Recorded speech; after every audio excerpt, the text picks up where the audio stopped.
actors obviously same fraternity के हैं, so the bonding is different. But no, I always believe in the fact that the day I come in front of the director, I have to trust him, and I always do that.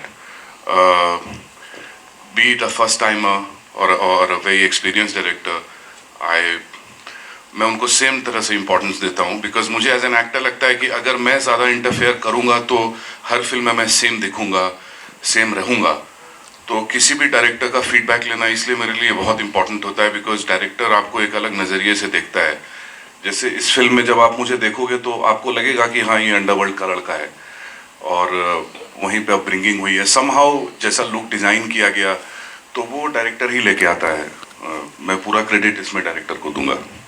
So we've seen you in different roles, negative and of course different grays. तो इस picture में वैसे तो आप एक don के बेटे हैं, बट आप पॉजिटिव हैं या नेगेटिव हैं या ग्रे हैं? इसमें कोई भी पॉजिटिव या नेगेटिव नहीं है, सब लोग ग्रे हैं. इस फिल्म की एक खास बात है कि इसमें कोई ब्लैक या वाइट नहीं है. सारे कैरेक्टर्स ग्रे हैं और अपनी जगह सब सही हैं. और जैसा डायरेक्टर ने नाम रखा है आज़म, हर किसी को आज़म बनना है, और हर किसी के दिमाग में एक गेम चल रहा है, और हर कोई बुरा है. हर कोई बुरा है. Can I request the third pillar of the film, who's playing a good cop in bad situations, Indraneel Sen Gupta, to join us on stage, please. Thank you. So Indraneel, you're playing a cop, and पिक्चरों में पहले देखा जाता था कि police काफी बाद में आती है. इस बार आपको डायरेक्टर साहब ने टाइम पे भेजा है स्क्रीन प्ले, या you knew that what plotting and planning is going through and you added your vision of a cop to a film? No, vision is completely Shravanji's. Okay, and जब script पढ़ा था मैंने तो मुझे बहुत interesting लगा था कैरेक्टर. तो ओवरऑल स्क्रिप्ट मुझे बड़ी इंटरेस्टिंग लगी, और मेरा कैरेक्टर बड़ा इंटरेस्टिंग लगा. ये पहली बार मुझे ऐसा लगता है, I have played cops in even in Bengali films and even in Hindi work, not necessarily films, but इसमें काफ़ी डिफरेंट है कॉप. और ये जो अभी अभिमन्यु बता रहा था कि ग्रे हैं सब, आई थिंक रियल लाइफ में सभी ग्रे होते हैं, कोई ब्लैक या वाइट नहीं होता. If I am good to someone I might be bad to someone else. So everyone is grey, and that's why all the characters are very real. लेकिन I would like to thank Shravan ji and Mister Patel कि मुझे मौका दिया है ऐसा role play करने का. And I feel what was the most important aspect of this film when it was offered to me. जो स्क्रिप्ट तो होता ही है, स्क्रिप्ट डेफिनेटली अच्छी लगनी चाहिए, लेकिन मुझे लगा कि मैं बहुत बड़े बड़े दिग्गज एक्टर्स के बीच में काम कर रहा हूँ.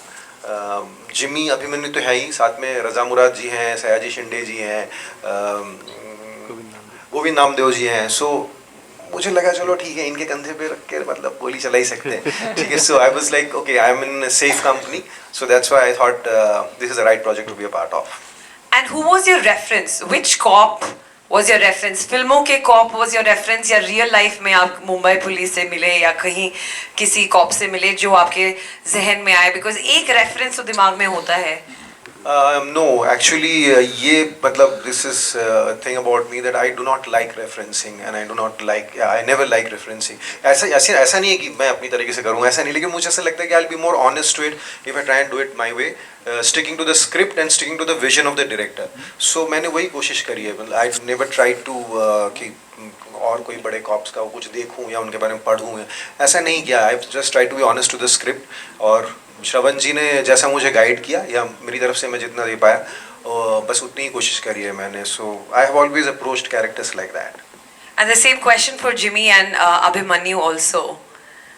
That who were your reference points, or somebody, either real life or fiction?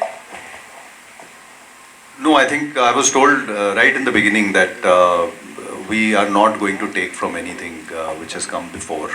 Even the language, if you see, it's very precise. It's not going too much into that Karinga, Kalinga, and all that. Whatever how we try to portray the whole thing, it's got a kind of a stature to it in terms of the dialogues, in terms of the characters and everything like that. So we were told in the beginning only not to get into all that. That question had come up before we started shooting. I did have a word with him, so he said no, we'll stick to this. So that is, I think, what sets this particular story apart from the other ones. Yeah. Abhimanyu. Ji, I also didn't take any reference from anywhere.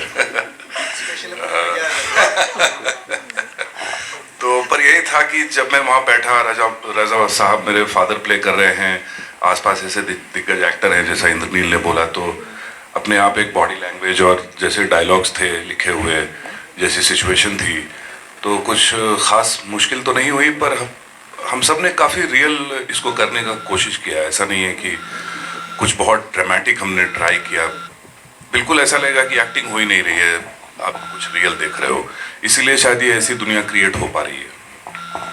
एक चीज़ मैं mention करना चाहूँगा जो I think यहाँ पे skip हो रहा है, वो ये है कि आई थिंक बाकी चीज़ों का मुझे पता नहीं है, हर फिल्म अपना फेट लेके आती है, कल उसका क्या होता है क्या नहीं होता है, but definitely for students of cinema in terms of screen writing, screen play जिसको बोलते हैं हम लोग, उस चीज के लिए ये एक स्टडी बनने वाली है फिल्म. ये 100% मैं बोल सकता हूँ. That is the credit that goes to Shravan ji. Is I think that screenplay, the way it goes, that will become a case study later on. 100%, I am 100% sure about it. हाँ, बिल्कुल सही कहा आपने. जैसा जिस लेयरिंग पे काम किया है डायरेक्टर ने, जैसे प्याज की परत होती है, एक परत उतरी तो उसके ऊपर दूसरी है, फिर तीसरी, चौथी, कुछ मिलता नहीं है फाइनली आपको. तो वैसा कुछ क्रिएट किया है. एक बहुत ही यूनिक स्ट्रक्चर है जो मेरे लिए शॉकिंग था, जैसा मैंने शुरुआत में कहा. तो प्लीज. एक्चुअली ऐसा है, if you can't do the great things ना, then do the small things in great ways. So that's what we have done. So all credit goes to Shravan ji and Azam ji. Thank you. देखिए 10 minute में कायम हो गए. The floor is open to the media to ask. आपका हो रहा ही ऐसा है sir. The floor is open for the media to ask questions. मेरा सवाल फिल्म के डायरेक्टर साहब से है. सर आपसे, सर बॉलीवुड में अभी तक जितनी भी फिल्में बनी हैं दोस्ती पर बनी हैं, और मैं खुद भी दोस्ती पर बहुत विश्वास रखता हूँ. आपके ट्रेलर का जो एंडिंग पोर्शन है वो मुझे समझ नहीं आया है कि गद्दी पे पहुंचना है तो दोस्तों को मारने की आदत डाल दो. सर जो गैंगस्टर अगर आप रियल लाइफ में देखें सर, मे बी इटालियन हो या कोई कहाँ भी गैंगस्टर हो, तो सर वो क्लोज सर्किट में काम करते हैं. आप और सर आप ज़्यादातर देखिएगा सर, गैंगस्टर की जो डेथ होती है उसका जो कारण होता है ना बहुत नज़दीक वाला ही होता है. या तो उसने इन्फॉर्मेशन दी है या तो उसने कुछ किया है. So sir it is sir अभी ये एकदम मुझे आसानी से बताना मुझे तकलीफ हो रही है, but this is something like Shakespearean kind of a thing. Shakespeare में कैसे था कि उसकी वाइफ ही उसको बोलती है कि मेरे हस्बैंड को तो मार दे, है ना, ओथेलो एंड दैट. तो सर रिलेशनशिप की और गैंगस्टर की ये एक वो होती है सर कि उनका एक अलग लेवल पे होता है, and mostly they are kind of responsible for death of their near and dear ones. कोई दूर का आके उनको नहीं मारता सर, हमेशा नजदीक का ही मारता है, and it is always fact है और ड्रामेटिकल भी है sir. It is how it works I suppose. मेरा अगला सवाल जिमी सर से है. सर आपको रोमांस करते हुए रोमांटिक चॉकलेट बॉय के रोल पे लोगों ने काफ़ी पसंद किया. ऑनेस्टली कहना चाहूँगा फिल्म का ट्रेलर देखने के बाद रोंगटे खड़े हो गए. बहुत ही आउटस्टैंडिंग लग रहा है ट्रेलर. आपका अनुभव कैसा रहा? कुछ कहानियाँ, कुछ फिल्में, कुछ डायरेक्टर्स ऐसे होते हैं जिनके साथ आपको स्क्रीन प्ले पे फ्लो करना पड़ता है. आप ये नहीं सोचते कि अभी ये मेरे पास ये सीन है, ये शॉट है, इसके अंदर मैं अभी फैल के परफॉर्म करूँ, ये करूँ, ये करूँ, मैं लोटा लेके आया हूँ, उसके भर के एक्टिंग करूँ. वो सब कुछ फिल्मों में नहीं कर सकते. You have to go with the dialogue. जैसे अभी आपने मेंशन किया कि अपना वो जो डायलॉग है जिसमें वो कहता है कि कुर्सी पर बैठना है, ये धंधा करना है तो दोस्तों को मारना सीख ले भाई. वो किसी कॉन्टेक्स्ट में बोल रहा है उस कैरेक्टर को. दूसरा जो कैरेक्टर है वो शायद किसी चीज़ से कन्विंस नहीं है. अब ये दूसरा आदमी उसको कन्विंस करने की कोशिश कर रहा है कि बॉस ये सीख ले, अभी तू करना है ये सब, अभी सिचुएशन ऐसी आ गई है. तो उस तरीके से you have to go with the flow sometimes. Also you have to go with the screenplay. You have to हर थ्रिलर में, इन सब में देखा होगा, कुछ अंडरडॉग आप दिखाते हो कि वो आप कभी बिलीव ही नहीं कर सकते, अरे बाप रे ये आदमी ये कर जाएगा, वो कर जाएगा, एंड ऑल दैट व्हाटएवर। सो बहुत सारी ऐसी फिल्में, स्पेशली थ्रिलर्स ऐसे होते हैं जिसमें आपको स्क्रीन प्ले के साथ और डायरेक्टर के साथ चल के जाना पड़ता है।